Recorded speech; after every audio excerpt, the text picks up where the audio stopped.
पता नहीं क्यों तुम्हारा काम जल्दी खत्म हो जाता है। वो इसलिए क्योंकि मैं सिर्फ काम पर ध्यान देती हूँ, दूसरों पर नहीं।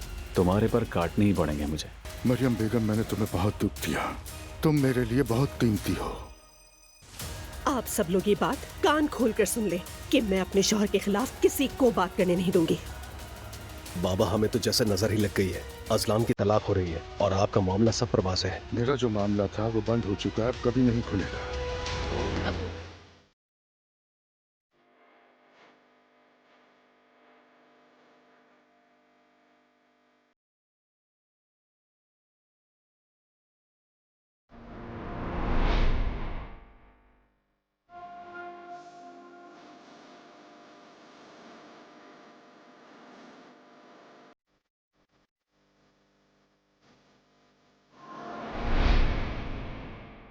जब दिल चाहे आप सब जवेरिया से मिल सकते हैं।